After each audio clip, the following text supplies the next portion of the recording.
He dives 270 meters down in an underwater cave. So it would take Dave 17 minutes to get to 270 meters deep, but it would take him close to 12 hours to get back up because there's something called decompression. And so you can't just like swim up. You have to literally swim to a certain point and then you have to wait there. Otherwise, you could literally die. He gets back up and everyone's shook because he just broke world records, right? And he tells them that he found a body. Down there at 270 meters, he found the dead body of another diver who had passed away 10 years ago. And he told all of his diving crew that day that he's going to go recover that body. So Dion Dreyer passed away in 1994 when he had told his dad that he was going to go with a bunch of friends and he was going to be their backup diver. And so his dad was like, yeah, absolutely, have a good time. So the next morning, Dion does not arrive home. And so Dave reaches out to Dion's family in 2004 and he says, listen, do you mind if I go get your son? And they said it was insane. Like, imagine someone is sacrificing their own safety so that you can get closure is the craziest thing. Now, on the diver's perspective, it's a little bit different. They were saying, yeah, we're doing it for his family, but we're also doing it for the technical challenge. We're doing it for the sport. Dave Shaw, he was a very interesting guy. I'm going to give you a brief background on his life. So he was married to a woman by the name of Anne. They have 2 kids together, I believe. And they are from Australia. I believe at one point they moved to Hong Kong. It's like this whole thing. And he was just a crazy, crazy intelligent person. I don't know how to say it. Like, he was a pilot for multiple airlines. But not only that, he started taking up diving as a hobby. So he had been piloting most of his life, and he had actually met his wife when he had asked her on a date, and their first date, he took her flying in like a small little airplane. And she said she was so scared for her life, and immediately they just like kind of fell in love, okay? So they get married, he's still piloting, and he's like, you know what, babe? I think I want to pick up a hobby. What do you think about me diving? And she's like, absolutely, go have fun. One day, he called her in 2005 or 2004 when he was out of the country to go diving with his friends, and she picks up the phone and he's like, hey babe, so I just got out of the water and I'm safe, don't worry, but I just broke some world records. And she's like, what? World records? What kind of diving are you doing? And so he's like, yeah, I went 270 meters. She's like, what?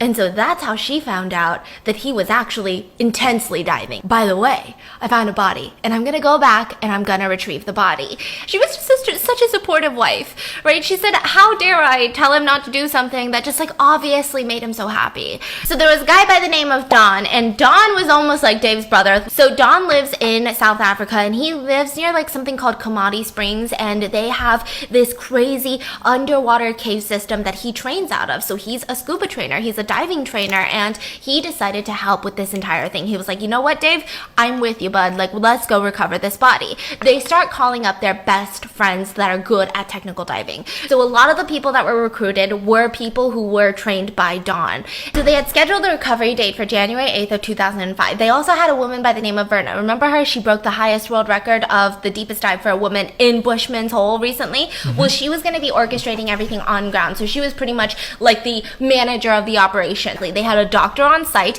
that would stay above ground so that every time a diver comes up, they can check their vitals, they can check everything. So they've got all of that operating, and they all want to do a documentary with this. So Dave would dive the furthest to 270 meters where he found the body, right? Then Don would meet him at around 240-ish meters. So Don would meet there, Dave would be back at 240, pass the body off to Don. Yeah. Then Don would then transport the body to a series of like 10 different divers until finally it reaches the surface. And then each diver would decompress separately and make their way up top. From what Dave realized is that when he went to try to kind of grab Dion when he was there earlier, it seemed like there was no on his hand. So he had his hands in the air like this, and he said that there wasn't really that he could see, so he thought that he had. So they needed a body bag. And so that's when Dave's wife comes into play, and she starts sewing up this bag. The bag needs to be able to open up quickly. It needs to be compact so that he can pull it out, open it quickly, and he would have to swim under Dion's body, bring the bag up, and then it would have to have a quick action tie. Now, that's just the underwater process. Once you have above water, you've got a bunch of experienced divers who are, making sure everyone's on the same page. The police were there, Dion Dreyer's family would be there, and then the crazy thing is, remember what I said about Bushman's Hole? It's almost like a 50-foot drop from a cliff. So they're on top of a cliff? No, so they're like at the bottom. The only way Oh. is up the cliff. Which, how are you going to carry DeAndre's body? So they make this like almost, they get like a stretcher and a guy is tied up with a bunch of like rock climbing rope and they just have him like walk up the rope essentially. So they spent a week in advance going up and down the cliff, just putting like a whole diving shop down there. Dave Shaw doesn't like diving with a helmet on. He has almost never dived with a helmet on. But on this certain situation, he wanted to dive with a helmet on with a camera attached because he wanted to record and document the whole process for the documentary. Dave and Don were doing the deepest dive, so they had specifically requested with all of their friend groups and all the other divers that if they die in this dive, do not recover their bodies. Oh my gosh. So recovery day comes around and Dave heads into the water. Same with Don. They actually go in together and the rest of the divers are kind of in the water waiting to head down for their time slots. And they're all headed down. Now Don, he reaches 220 meters and he's waiting for Dave to come back with the body. And he waits and he waits and he realizes, okay, like I think I know what has happened. So he goes a little bit deeper. So from 220 meters, the meeting point, he goes down all the way to 250 meters. Now this caused one of his critical pieces of equipment to bust under the pressure. So he starts freaking out, and the only thing that he could do at this point, he could not go the extra 20 meters to get Dave because, I mean, he's gonna die too. So he's like, fuck, like, I gotta go back up. So he starts ascending. Now, that's when the next divers show up. Mark and... his name is D-U-S-A-N. So they dived at the meeting point where they were going to meet Don. And they're waiting. They got both their lights on. They're both holding onto the line and they look below. Now at this point, Don couldn't meet them there because he still had to decompress because he went deeper than he was supposed to. So Mark and Dusan, they're waiting for their time and the time is up. Like that was the time that they were supposed to get the body. They waited, I believe, like an extra 5-6 minutes. And that's when they were like given the, you need to leave after this amount of time. And they knew something was wrong because they both immediately looked at each other and they were thinking the same thing. I only see one light down there. So instead of going all the way up because they have to decompress, they write on their slate one light below, don't know if it's Dave or Don, and give it to the next diver. They read it, they know that they're not getting a body, they start heading up. And it just becomes like a chain thing. Then they leave the letter to the top, the slate to the top. So that's when Steven gets called in. Steven was the backup diver for Don, right? So he was going to go in to check up on Don. So he goes down into the cave and he says, as a backup diver, the first thing that you want to do is look into their eyes because the eyes tell everything in the water. And he goes and he meets Don and he sees Don decompressing and he realizes, looking at Don's busted equipment, that Don had gone in way too deep because it had busted under pressure, right? And that's when Don takes out his slate and writes, Dave not coming back. So he says bye to Don and he starts heading up. He goes back up, he delivers the message. Now, obviously, nobody starts freaking out. I mean, you can see in the documentary, nobody starts freaking out. They actually alerted DeAndre's parents.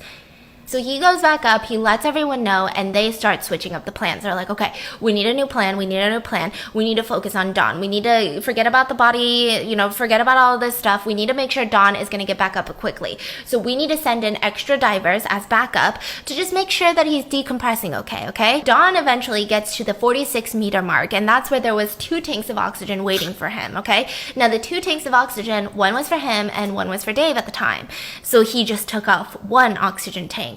He clipped it on, and at that moment, as he's hands off the rope, clipping on this oxygen tank, he lost consciousness. He woke up, he felt like he was in a dream, and he was just thrusting about in circles, like in the water. So he held onto the rope with both hands, and immediately he started throwing up. So he holds onto that rope, and finally his senses come back to him, and he's like, oh, so he's like, I need to go down deeper because this is a decompression issue. So he grabs the extra tank of oxygen and goes down deeper. And Don got to a point where he couldn't suck in the gas of the rebreather by himself. Like, his muscles were so sore. And so he had to press a button that the rebreather had called purge, where it forces the gas into your mouth. So like every couple of how many times he had to breathe, he would press it. But then eventually, like, even this motion got so exhausting that he just was not breathing a lot. So eventually, like 10 hours later, You know, he had been there for so long, like 10 plus hours, they get him out of the water. His girlfriend came, and she said it was crazy because everyone kept calling her saying, don't freak out, it's okay, it's not that big of a situation. What is his life gonna be now if he can't dive? Like, that was his favorite thing in the world. That was his living. He's a diving instructor. That was pretty much his entire life is diving. And decompression has long-term effects. Like, you could lose your sense of balance for a really long time, if not forever, if it forks with you in a certain way. So they start freaking out. He gets escorted with the ambulances out. And everyone now, as the dust is settling, is realizing that Dave is not coming back. So 5 days later, one of the people who was part of the dive, and he had called one of his other friends, another diver who wasn't part of the operation, and said, hey, can you do me a favor? There's been an accident. So they had left some oxygen tanks and some ropes inside the cave. And they wanted to get it back, so they were going to go dive into Bushman's Hole to get those out. They weren't that deep in. They were just going to get it out because divers are all about leaving it the way that you found it, which is clean. So they go into Bushman's Hole and they start diving to get the rope out. They had a bunch of dudes on land pulling up the rope too. And once they were done with all the rope, they see one extra rope. And they're like, this is unaccounted for because I know this one's this rope, this one's this rope. What the fork is this rope, right? And that's when one of the other divers starts signaling to the other diver, and they look down and they see two bodies attached to the rope. And so they start pulling and pulling and pulling and pulling, and it was Dion Dreyer's body attached to Dave's body, who was now deceased, attached to the rope. So they found out that Dion was tangled up in a rope that belonged to Dave, and Dave was tangled up with his rope. And what people didn't expect was that Dion wasn't scared. He actually had soft tissue on him, which caused him to float. So they were able to carefully extract both bodies out of the water.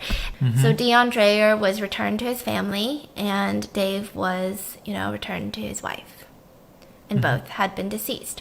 Now, at this point, the press, they were all over it. And what they really wanted was that video camera on top of Dave's head. And so they had decided that Don was just going to talk over the tape. Now, here's why. Don said, he gets the intrigue. He gets why the press wanted the tape so bad. But you do realize that the tape is essentially a snuff film. Because you hear Dave breathing one moment, and then you don't hear him the next. You literally hear Dave's last breath. So Don, barely being able to walk out of the hospital, goes to the studio and he records his voice over the sound of the tape.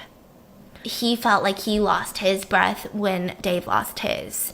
And he just didn't feel the same for a really long time after that. That Dave gets to the body, and via the tape you can see that, it's not a body, which could cause some problems, right? They were expecting a body. There was soft tissue on Dion Dreyer's body. He gets out the body bag, and at this point, as soon as he starts working with the body became, so it starts floating. And he had a torch, right? And the torch is attached, I guess it's like a light that's attached to Dave's body with a short rope, like a rope thing, right? So he was Dion gets caught up in that rope, so he's trying to get rid of him, trying to untangle himself because now he's tied together with Dion.